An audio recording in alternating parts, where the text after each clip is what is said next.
morning, church. I do need to set the record straight. Aaron, I think, was playing a game of one truth, two lies. So I'll let you know which one were the two lies. I actually do not like hugs. I'm not a big physical contact guy. High fives, fist bumps, handshakes, that's the way to go, unless I initiate it. So unless I'm let me give you a hug, I'm fine with that. Random hugs, not my thing. That's a lie. And then second one, silent night. We had a Christmas meeting 3 weeks ago, and I almost got thrown out when I made the suggestion, we could actually cancel the whole silent night thing at the end. They were like, you could just leave. Favorite Christmas song is actually Christmas Shoes. It's a sad one, but it's a good one. And then actually, yes, my favorite restaurant used to be Chick-fil-A. And then around Easter time, I fell off a ladder, dislocated my shoulder, and ever since I actually have not been able to eat gluten. So there's not a lot on the Chick-fil-A menu. So Chipotle, yes, is a go-to for myself because I can actually eat the food. So glad we cleared that up. We have been going through this series on the 10 Commandments, the 10 words. It was given to the Israelites right as they came out of slavery in Egypt, and God gave them this list. And this list was to help them in their relationship. What does it look like to love God? But then also, what does it look like for us to be in relationship and love others? And I had missed the past 2 weeks of messages. So we went through rest with Larry, amazing message, and Nick shared last week on do not murder. If you missed either one of those, if you missed any message in this series, I highly recommend go back and watch them. But each of them shared a great story of how they were asked to preach. And I was like, that's a really great story. Larry, he was sent an email. Would you preach on don't take the Lord's name in vain? He says, hell yes. And I'm like, that was funny. That was good, right? Nick is like, I was asked to just give a bunch of a date that I'm free, and I'm just going to be randomly selected one. So if I pick the wrong one, I might get a really tough one. Mine is a little bit different. Jeff and I, we were meeting, and he's like, I'm going to be coming right back from Kenya and then going and preaching. And I was like, well, it doesn't happen to be on the 21st, does it? I'm supposed to be hosting that day. I'll trade with you if it's okay, right? And he's like, I'll ask, that'd be great. And so we ask, Gareth is like, are you sure you're gonna be leaving for church camp? I don't wanna make this difficult for you. And I was like, no, I am totally fine to do this. So I did pack for church camp. I pulled everything out of the dryer this morning at 6:30. I put it on the couch, and I made sure I have enough underwear and socks, but I did forget toiletries, swim trunks, and a phone charger. So I'll be making a pit stop before heading to church camp. Now, today, I want to walk us through the fifth commandment to honor our father and mother. Exodus 20:12 puts it, honor your father and mother that your days may be long in the land that the Lord is giving you. It's the first one with a promise. And now the first thing that I did when Jeff told me that it would be the fifth commandment is I called my mom. I said, hey, Mom, they've asked me to preach on honoring your father and mother. Do you think I'm worthy of this? And she said, I think you'll do great. I said, that wasn't the question. Am I worthy to be preaching on honoring your father and mother? She answered again, I think you'll do great. Maybe you could take it a little more to heart sometimes. And I was like, okay, that's honest, right? And we'll walk through, I think, the situation that had come to mind for her today when we get into it. But as I was listening to these sermons that I had missed, it kind of all connected for me. I thought to myself, whoa, these are all connected. Of course, they're the 10 Commandments, but it just clicked, okay? It clicked whoa, okay, this sermon on rest and this sermon on anger, don't be angry with someone. It clicked. It's a heart posture. And I was reminded of a conversation that I was having with some of my friends at work this past week of us just walking through. It was close to lunchtime. Our friend Monty comes into the office and he goes, "I need to halt." I'm like, "What?" And he goes, "That's when the enemy tries to attack you. It's when you're hungry, angry, lonely, or tired. Halt." I was like, that's really good. And so I have this in my mind as I'm listening to these sermons and I'm realizing, man, do not murder. And Nick walks us through anger, and that's when things start to happen. And I started to realize, as I looked back in my life, probably the times where I was not honoring my father and mother or other relationships around me were moments that I was hungry, angry, lonely, or tired, or sometimes hangry. It was both. And then you really got to watch out. And so I just want to say, as we move into the fifth commandment, that we understand this is our relationship now. We're moving from a relationship with God, this vertical relationship, our relationship with God, to a relationship with others around us, that now, it's okay. How is the enemy going to try and take out these relationships? Probably one of the easiest ways is when I'm hungry, when I'm angry, when I'm lonely, or when I'm tired. Is when I'm going to say something or do something that's going to hurt a relationship with someone else. So my hope today is that there's probably two categories of people in the room. Some of you that have really great relationships with your parents or your children. Maybe some of you who are kind of in a rocky season right now. But my hope today is that we understand that this commandment was not only written for our biological parents, that it is written for the community of the Israelites. And so then, what we can glean from this is it's our community as believers. I want to start with a fairy tale. It's from the Grimm brothers. Many of us have probably heard some of their fairy tales before. The Grimm brothers first collected these stories. They wrote them down. They were a very oral tradition, and so they wrote them down because they didn't want them to be lost from the German people. And a lot of the times, these fairy tales, they were blunt, absurd, comical, tragic, and not strictly speaking, fairy tales. In fact, the Grimms never intended the tales to be read by children. The tales are about children and families and how they reacted to different conditions they live under. Here's the story. Once there was a little old man. His eyes blinked and his hands trembled when he ate. He clattered the silverware distressingly, missed his mouth with the spoon as often as not, and dribbled a bit of his food on the tablecloth. Now he lived with his married son, having nowhere else to live, and his son's wife didn't like the arrangement. "I can't have this," she said. "It interferes with my right to happiness." So she and her husband took the old man gently but firmly by the arm and led him to the corner of the kitchen. There they sat him on a stool and gave him his food in an earthenware bowl. From then on, he always ate in the corner, blinking at the table with wistful eyes. One day his hands were trembling more than usual, and the earthenware bowl fell and broke. "If you are a pig," said the daughter-in-law, "you must eat out of a trough." So they made him a little wooden trough, and he got his meals in that. These people had a 4-year-old son of whom they were very fond of. One evening, the young man noticed the boy playing intently with some bits of wood and asked what it was he was doing.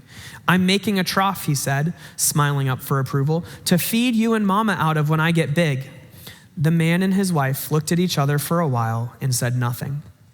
Then they cried a little bit. Then they went to the corner, took the old man by the arm, and led him back to the table. They sat him in a comfortable chair and gave him his food on a plate. And from then on, no one ever scolded him when he clattered or spilled or broke things. I think this can seem so cruel and absurd that an old man would just be put into the corner and be fed out of a trough. But if we were to make it realistic today, that this heart change of for those around us who are older in our communities, those around us who we're called to honor, what might it look like, right? How often does a parent or grandparent come to you and say, the Wi-Fi is broken, but really the password was put in wrong, and you roll your eyes and you're like, oh my, this is the third time this week your Wi-Fi is not broken, you forgot the capital, right? Or that coworker who's like, I can't open this Excel spreadsheet, and you're like, it's a PDF, that's why. Like, you're using the wrong system here. Or what about when like the TV won't turn on, but it's only because they're using the wrong remote? And you just get like so annoyed, right? Like we have these situations in our lives where it's so easy to like roll our eyes, sigh, and just get like so annoyed by something so simple. Or this one was great. About the past 2 weeks, I've gotten friend requests on Facebook from both my dad, mom, and grandfather, all because they were hacked. They probably like pressed a link, and I'm like, oh my gosh. Delete the friend request, text them, you need to change your password, right? And it's like, it's something so simple. Or, I don't know how many of you guys can relate to this. We're driving down Sunnyside. The light turns green, but you can't go yet because that person is still in the crosswalk walking so slow. You're like, I have places to be. You're interfering with my happiness. Why can't you just get out of the road already? It's like we're so quick to sigh, roll our eyes, and just quickly do things for someone. But what if honoring them looked different, not just because it was because I said so, right? Like I think a lot of you probably nudged your kid and said, take notes. He's talking about honoring your father and mother. You better have the pen ready, right? But this was written for all of us. What if this is no longer just because of I said so moment, but because God said so? Because he puts people into our lives, and now he's asking us to honor them. I think it becomes a little more clear that this fifth commandment is at this turning point in the 10 Commandments where we don't actually know the order in which they were given. Tradition would tell us that the fifth commandment was probably at the top of the second tablet, and it's this transition from a vertical relationship to horizontal relationship. But it's also now the first relationship that we have in our life with someone else. It's our parents. But I think when we put this into the context of what the Israelite society looked like, it becomes a little more clear. Israelites had spent years and years and years enslaved in Egypt. God rescues them from there, and then he says, okay, I want to help you flourish in the best way possible. I want to help you flourish in your relationship with me, but I also want to help you flourish in your relationship with other people. This is no longer just a list of commandments and a checklist, but a love letter. It's almost like an instruction guide. The creator of everything said, I'm going to help you understand the best way for these relationships to work. And it's not just out of an obedience, but also a willingness. It's this heart change that says, okay, I'm not just following the speed limit because I have to, right? I'm not just following the 10 Commandments because I have to and it's a checklist, but it's now a relational change in our heart that says, this is what I'm going to do. So when we put this into the context, right? Israelites led out of Egypt, they're now in the desert, and God's giving them these instructions for a heart change, a love letter. How do you interact with me in a relational way, and how do you interact with others in a relational way? And they were primarily an agrarian society, right? So livestock. So they're coming out with all of their livestock. They probably also were working a lot of farming with stone, with wood, and metal. What your parents and those in their society would have known because they did it before the children would have been so valuable. This was a way for God to not just say, all right, I'm leading you out of Egypt. You're gonna be walking through to the promised land, and okay, this older generation that's with you, it probably would have been so easy for the Israelites to just push them off into the corner and say, well, we have to build the tents and set up camp, and there's not a lot you can do for us right now. But God recognizes this, and he says, we're gonna honor them. We're gonna honor what they know because it's gonna be so helpful to us. It's gonna be helpful to us as a society. And I think with the industrialization of our world, we don't see that very often, right? That they were an agrarian society that worked primarily in farming, in wood, in metal. And so it's like, okay, what they knew would have been so helpful to the business then and the things that you were doing. But as an industrialized society, my mother works for a lawyer. I work at Chick-fil-A and make chicken sandwiches. she can't really help me with my job, right? Like there's not a lot of wisdom being passed down in job-wise, but I think there are some ways that we can still honor those around us today, even not living in an agrarian society. This acronym I did come up on my own. The other one I did not. But this acronym is CROP. Okay, we care for them, we respect them, we obey them, and we pray for them. And I love this because not only were the Israelites an agrarian society, working with crops most likely, but it's a relationship. And just like crops, they go through seasons. At the beginning, I said there's probably two groups of people, and so I don't know what season your relationship is in right now with your parents or children. But know it's a season. God can redeem this, can redeem anything. But also, it is a relationship, and so if it's a crop, it has to be watered and tended to, and just like our relationship with parents and those older than us, we have to continually work on it. So let's dive in and look at what do these four things, how do we now honor our parents in these four ways? The first being we care for them. When your parents are elderly, caring for them will look different for different people. Some will bring their parents home to live with them. Others hire in-home care. And others will put parents into an assisted living facility or nursing home. But what about the years when parents are still capable of caring for themselves? We have a neighbor up the street. We call her Grandma Carol. She lives 2 houses up. And Grandma Carol is a widow. Her husband died. She has no kids. And we care for Grandma Carol. I got back from middle school camp, and I was talking it over with my parents, how everything went, sharing all the amazing stories, sharing some of the not so great stories. And they said, well, you should come over for dinner. Grandma Carol's coming. I'm making prime rib. And I was like, yes, I get to see Grandma Carol and prime rib? Like, it's 2 for 1 right there. And so I go over, and we just get to talk. Or actually, yesterday I called my parents. I was telling them all the stuff I was doing running around for high school camp. And my dad said, hey, I got to go. I'm actually sitting in Grandma Carol's living room. Like, I can't talk right now. I was like, oh, okay. Like, I understand. I'm your son, but, I get it. But care will look different in different ways, right? Care for us is we buy groceries for Carol every once in a while. Care for us is calling Grandma Carol. Care for me might look like staying connected with my parents. I moved out about 2 years ago, and it was super easy to not stay connected those first couple months. Right? I was on my own for the very first time. I had just bought a condo. I was getting everything ready, and I did not call or text very often. I did not go home to visit very often. But Mom ended up having surgery. My grandmother ended up having surgery about a week later, and there was a meal train started for our family. My aunt and uncle had signed up for this Tuesday, and we decided that we would actually do it at our grandparents' house. And so, being one for free food, I showed up, right? It was Papa Murphy's Pizza. My aunt and uncle and all the cousins came over. We had all these Papa Murphy pizzas, and we started cooking them. And we sat around the table. And I had always had this plan that with this new condo, every Tuesday night, I would have some of the youth group kids over and we'd watch The Chosen. That never happened. But what happens on Tuesday nights is actually a family dinner that has continued.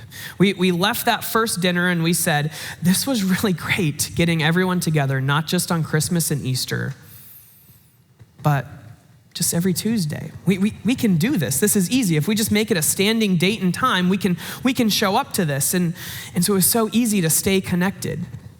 Now, I've also talked to some of our outgoing seniors who are headed off to college, and I told them, you're starting a brand new chapter of your life. You get to decide what you bring with you and what you don't into this brand new chapter. Most likely, people are not going to know you on this campus.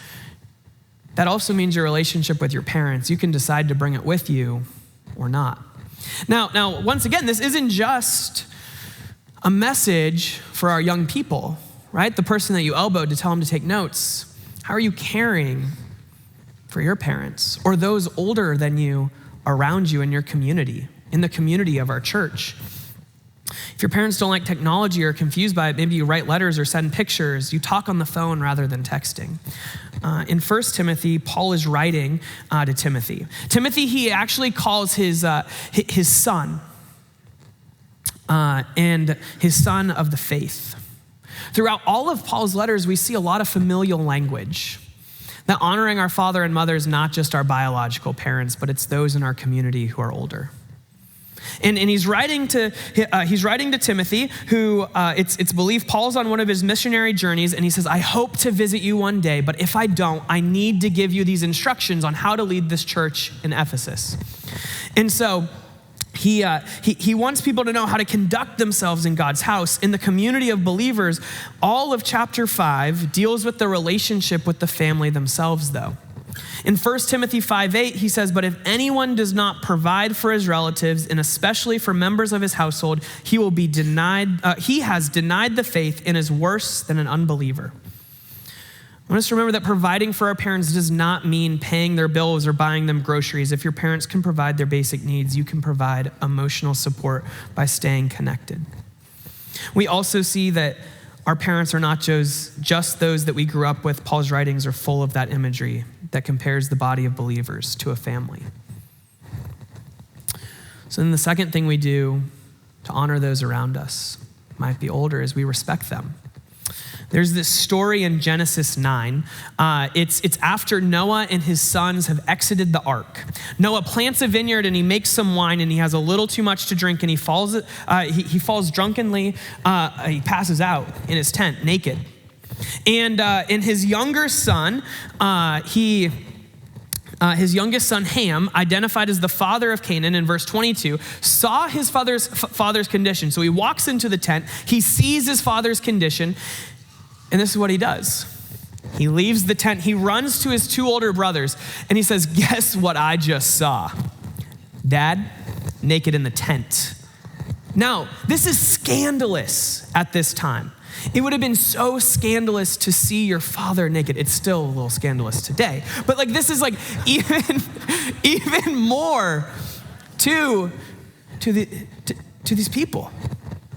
Right? Ham's response to his father's sin shows somewhat of Ham's character in disrespect for his father. He runs to Shem and Japheth, who are his older brothers, this is what they decide to do. They team up.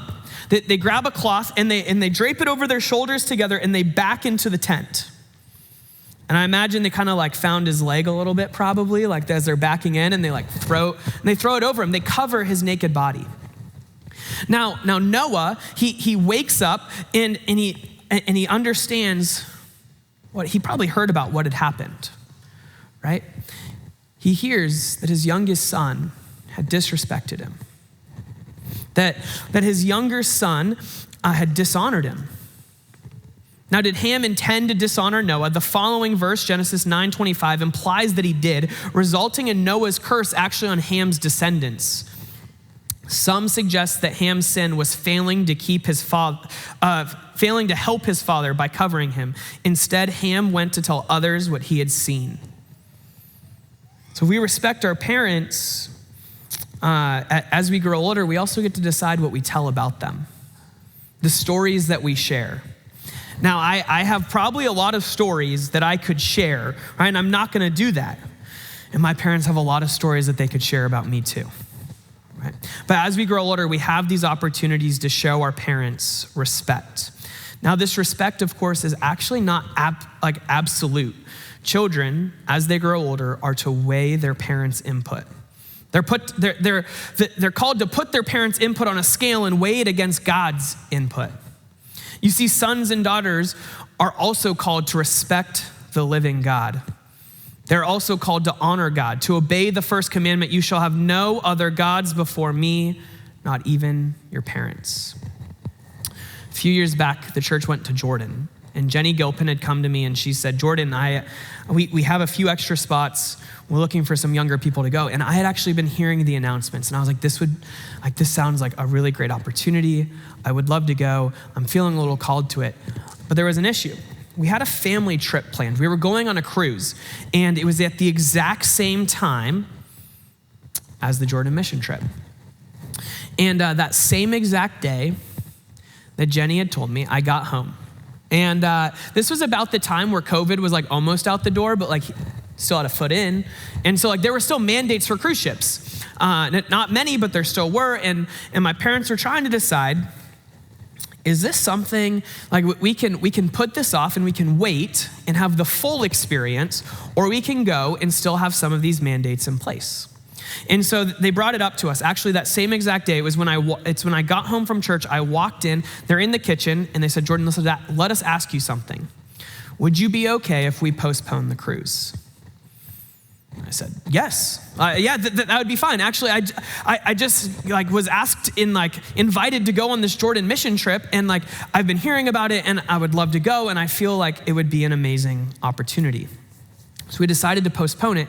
My mom said, wait. A Jordan mission trip. My mom has a ton of strengths and talents, and geography is not one of them. She will be the first one to tell you that. Like, I'm not dishonoring her right now because she's the first one to tell you, okay? And she said, where is Jordan? I said, I'm right here. Ha. I make those jokes all the time. But no, I was like, it's in the Middle East. And she said, oh, no.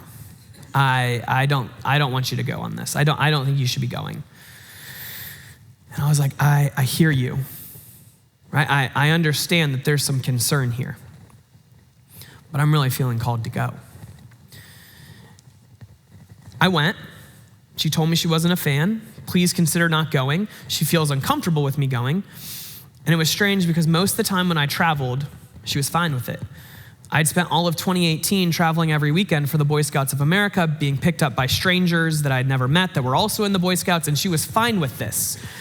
But you go on a week and a half trip to the Middle East, and all of a sudden, it's not okay. But my intent here was never to dishonor my mother or my father.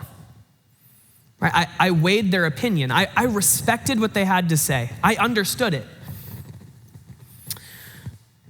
But we're to honor our parents by honoring Jesus as Lord.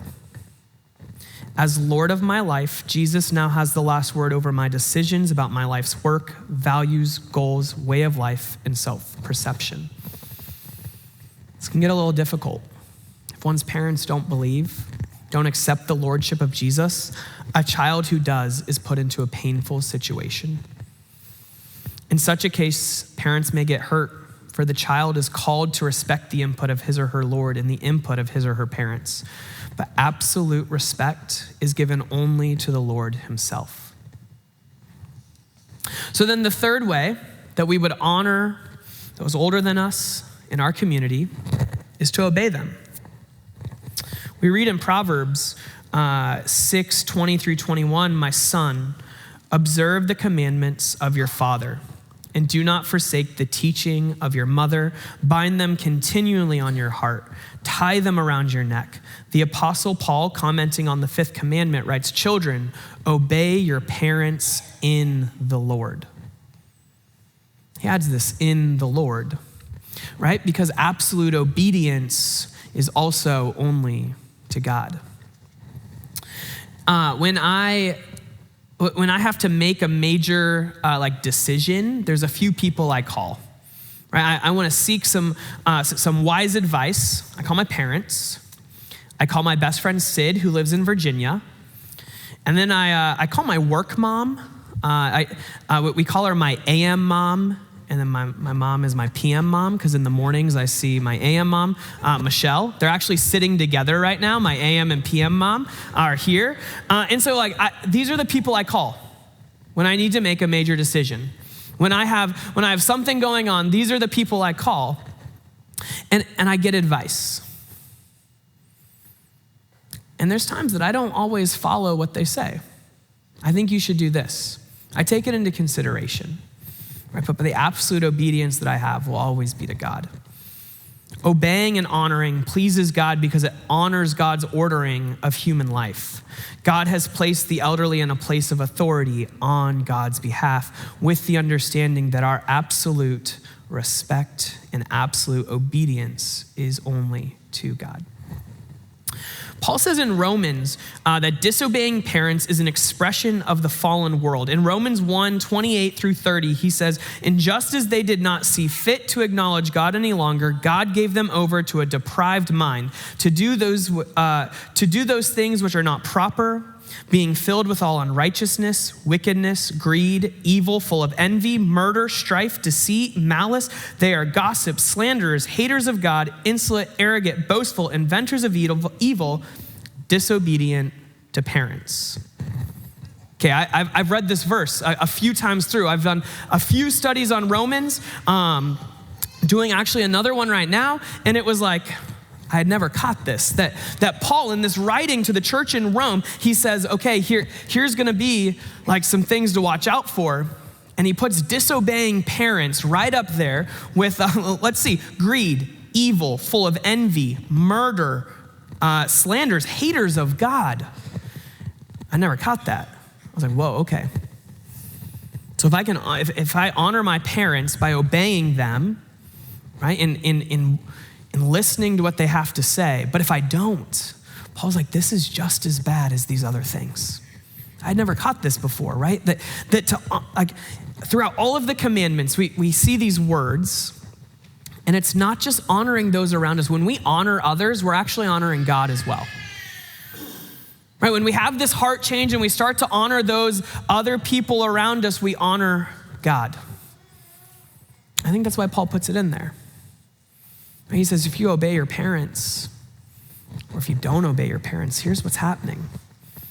Right? We're breaking this relationship that's with us. I can make wise decisions after praying and seeking wisdom from those individuals that I had mentioned. Again, though, we must understand that we're not taking an absolute obedience. We give that only to God, and as we get older, that may cause tension. The first commandment is still the first. There is no other God besides God. The final way that we show honor to our parents is we pray for them. I have a coworker and a really good friend of mine. His name is Mason. About a month and a half ago, Mason lost his grandfather, passed away.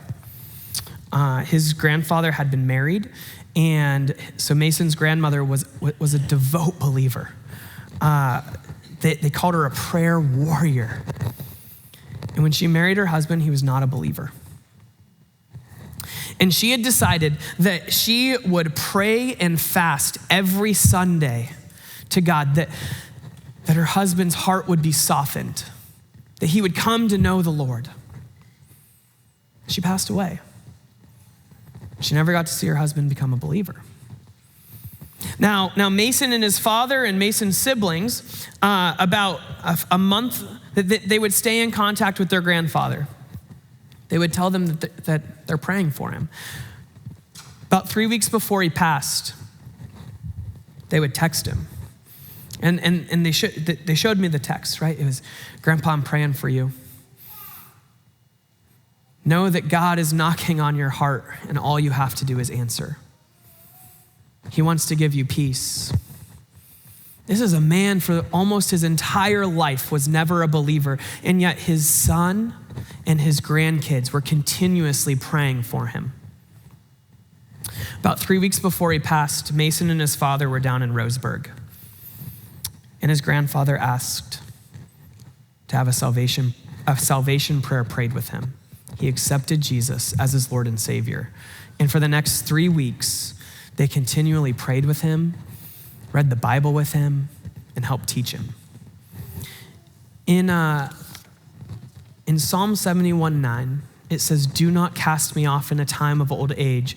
Forsake me not when my strength is spent."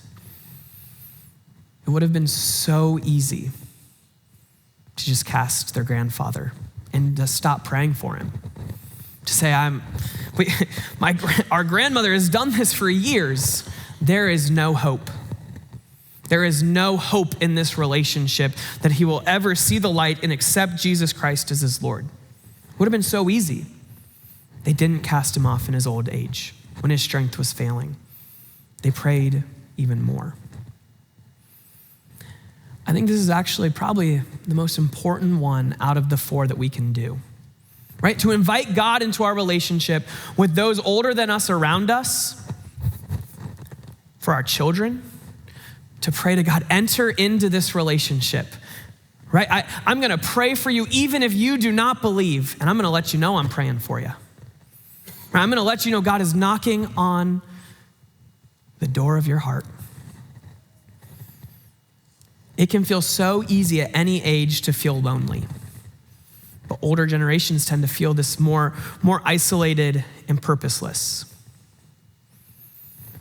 Whether or not you have the kind of parents who prayed for you, you need to pray for them. Pray that they will find purpose in their season of life. Come to know the Lord if they haven't already. Find opportunities to pour into the younger generations and glorify God in their example to others on embracing an aging culture that idolizes youth.